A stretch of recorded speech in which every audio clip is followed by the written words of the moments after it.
Hi, I'm Riley. I never thought my quiet life in northern Wisconsin would turn into such a nightmare. The January blizzard had been raging for hours when my doorbell rang at 11 p.m. When I opened the door, there stood my nephew Mason, snow coating his shoulders, holding what looked like a bundle of blankets. "Aunt Riley, thank God you're home," he gasped, pushing past me into the warmth of my living room. "Please help. This baby's life depends on you." The blankets moved, revealing a tiny face with bright blue eyes. The baby couldn't have been more than 3 months old. "Mason, what on earth? Whose baby is this? And why are you out in this storm?" I switched on more lights, taking the infant from his trembling arms. "This is Emma. She's my daughter. Her mom and I had a huge fight, and I just had to get her out of there. Vanessa isn't fit to be a mother right now." His voice cracked. "The car broke down about a mile back. We walked the rest of the way." I unwrapped the baby, checking her temperature. "You walked with an infant in this weather? She could have frozen to death. What were you thinking?" "I wasn't thinking, okay? I was desperate." Mason paced around my living room. "Can you just help us? Please? Just for tonight?" "Of course I'll help the baby, but we need to call Vanessa right away. She must be worried sick." Mason's expression hardened. "No calls. She's not stable. That's why I had to take Emma." I bounced the baby gently, who had started fussing. "When did you eat last, sweetheart? Mason, where's her formula?" I didn't have time to grab anything. "Just please, can you help me figure this out? I can't go back there." "Sit down. I'll make some calls." I headed to the kitchen with Emma, dialing my neighbor Carol, who had a 6-month-old. "Carol, it's Riley. I have an emergency. My nephew showed up with a baby, and I need formula and diapers. Can you spare any?" "Of course," Carol replied. "Rob can bring them over in 10 minutes. Is everything okay?" "I'm not sure yet. Thank you so much." While waiting, I watched Mason from the doorway. He kept checking his phone, then putting it away nervously. "Mason, I need the truth. Is this really your daughter? Do you have legal custody?" "Yes, she's mine. I'm on the birth certificate and everything." Rob arrived with supplies, eyeing Mason suspiciously as he handed me a bag. "Need me to stick around, Riley?" "We're okay. Thanks again." After feeding Emma, my phone rang. Unknown number. "Hello? Is this Riley Pearson?" A tearful female voice came through. "My name is Vanessa Campbell. The police said Mason might have headed to your place. He took our baby during an argument. Please tell me Emma's with you." I turned slowly toward Mason, who was now standing in the doorway, his face pale. "Yes, Vanessa. Emma is here, and she's safe. Mason told me a very different story. He kidnapped our daughter. The police are looking for him. I've been out of my mind with worry." Mason lunged for my phone. "Give me that!" I stepped back. "Mason, stop it. You lied to me." "She's the liar. You don't understand." "The police are on their way to your house," Vanessa continued. "Please keep Emma safe until I can get there." As I ended the call, the look in Mason's eyes changed from desperation to something darker. "You have no idea what you've just done," he whispered. "What I've done?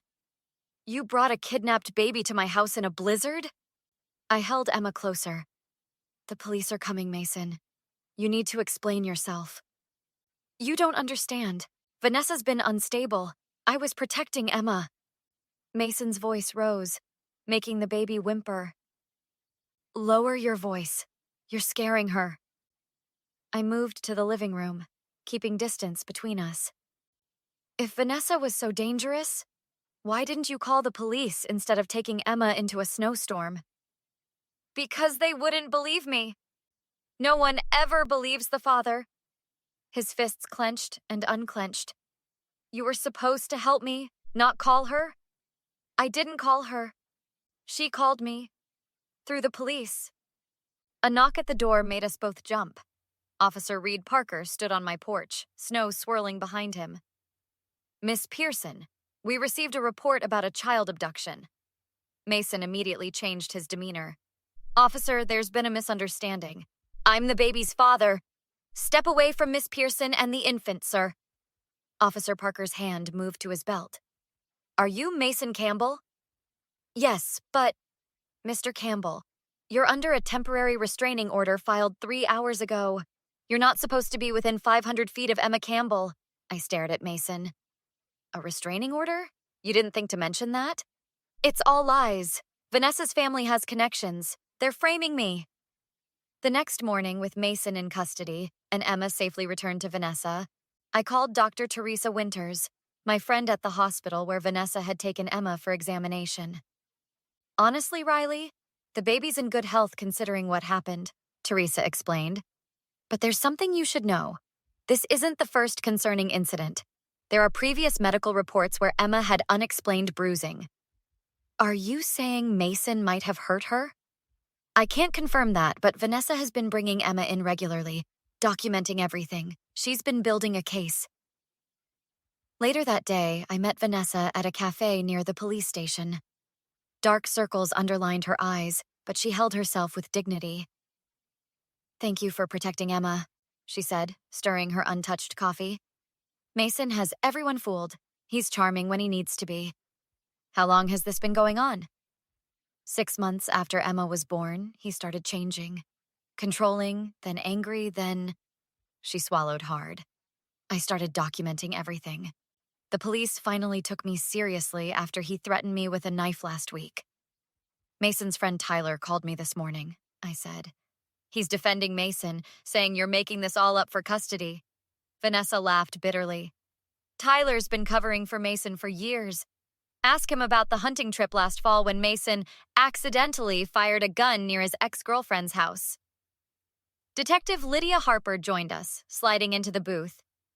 Miss Campbell, Miss Pearson, we have updates on the case. Is Emma going to be safe? I asked immediately. We found concerning text messages on Mr. Campbell's phone, discussing plans to take Emma across state lines.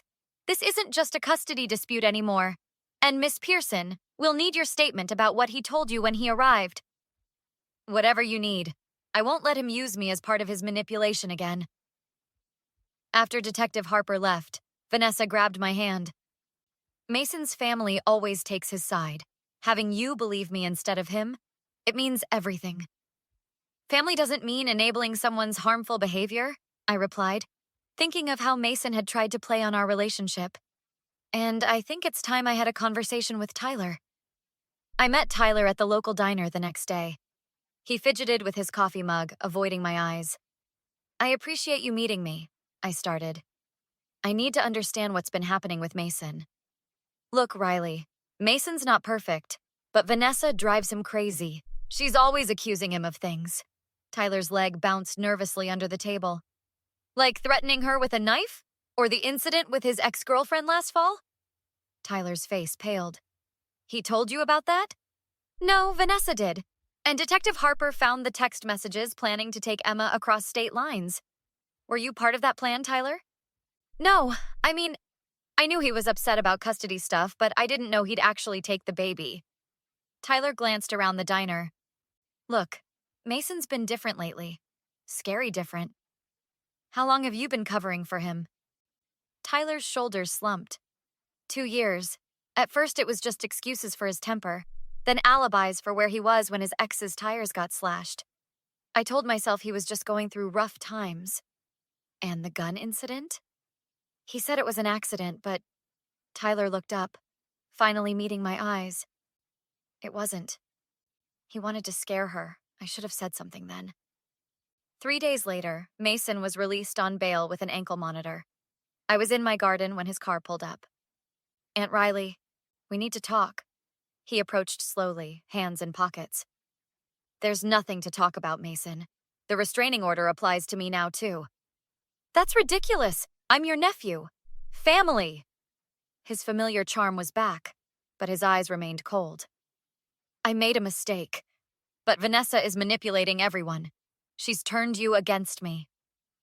You showed up during a blizzard with a kidnapped baby, lied to my face, and endangered Emma's life.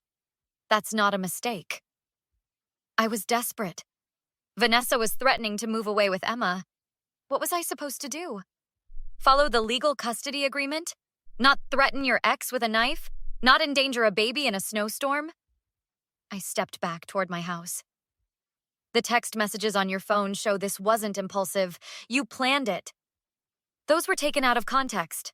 Tyler had no right to talk to you. He's twisting everything. Tyler finally told the truth, just like I'm doing now. Mason's charm disappeared. You're making a big mistake. You think you know what happened, but you don't know anything. I know enough. The hearing is next week, and I'll be testifying. His face contorted. You would testify against your own family? After everything I've done for you? What exactly have you done for me, Mason? Besides lie and manipulate? He stepped closer, voice dropping to a whisper. You'll regret this. When everyone sees what a liar Vanessa is, you'll be embarrassed you ever believed her. Step back. You're violating the restraining order. Or what? You'll call the cops on your sister's son? He grabbed my arm. You're pathetic, buying Vanessa's victim act. Let go of me, Mason. Make me, he hissed, tightening his grip. That's when Vanessa's car pulled up, with Detective Harper beside her. Mason released me immediately, but not before they'd witnessed everything. Mr. Campbell, Detective Harper called, approaching swiftly. You're in violation of your restraining order, and now we have witness testimony of assault. As Harper cuffed him, Mason glared at me with pure hatred. This isn't over, not by a long shot. The courtroom felt impossibly small as I took the stand the following week. Mason sat beside his attorney, his expression carefully controlled. Miss Pearson, the prosecutor began, please describe what happened the night your nephew arrived at your home. I recounted everything, the storm, the baby, the lies, keeping my eyes on Vanessa rather than Mason. And did Mr. Campbell say why he took the child? He claimed Vanessa was unfit and unstable. He portrayed himself as a concerned father, but his story fell apart when Vanessa called. Mason's attorney tried to paint me as confused, biased by my friendship with Vanessa. Isn't it possible you misunderstood the situation? That Mr. Campbell was genuinely concerned for his daughter's welfare? If he was concerned, he wouldn't have endangered Emma by taking her into a blizzard without proper supplies. That's not protection. That's recklessness. Tyler's testimony came next, detailing Mason's history of intimidation and violence. The text messages planning Emma's abduction were entered into evidence. When Detective Harper described finding Mason grabbing my arm, violating the restraining order, I saw several jurors shake their heads in disgust. The judge's ruling was unequivocal. Mason was found guilty of child endangerment, violating restraining orders, and assault. His sentencing would come later, but the immediate custody decision granted Vanessa full legal custody with no visitation rights for Mason. Outside the courthouse, Mason's mother approached me, eyes red from crying. How could you do this to him? To our family? She demanded. I didn't do this, Aunt Carol. Mason did. And if you'd stopped enabling his behavior years ago, maybe it wouldn't have gone this far. 3 months later, at Emma's first birthday party, Mason called from jail. Riley, please, I've had time to think. I know I messed up. His voice crackled through the speaker. But I'm family. We can work through this. There's nothing to work through, Mason. You made your choices. I'm getting help now. Anger management, therapy. I'm changing. Good for you. That doesn't undo the harm you caused. Can you at least talk to Vanessa? Help me get visitation when I'm out? No, I'm here to protect Emma now, not enable you. You can't keep me from my daughter forever. The court already did that. Goodbye, Mason. I hung up and rejoined the party, where Vanessa was showing Emma how to smash her cake. Detective Harper, Lydia now, was chatting with Teresa by the punch bowl. Tyler stood awkwardly near the gifts, still making amends. Everything okay? Vanessa asked as I sat beside her. It is now. I smiled as Emma offered me a frosting-covered hand. He wanted me to help him get visitation. And? And some people don't deserve second chances. I helped Emma press a handprint onto her birthday poster.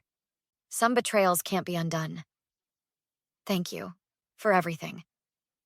Vanessa squeezed my hand. You saved us both that night. Later, as guests departed, Lydia paused by the door. You know, most families would have closed ranks, protected their own no matter what. Family isn't just about blood, I replied, watching Vanessa clean frosting from Emma's laughing face. It's about who you choose to protect. Do you ever wonder if you made the right choice? Lydia asked. I thought about Mason's desperation in the snowstorm, his manipulation, his threats, and finally, the look on his face when justice was served. Not for a second. What would you have done if someone you trusted showed up during a crisis, only to discover they were using you as part of their dangerous plan? Would you stand by family no matter what? Or would you draw a line when innocents are at risk?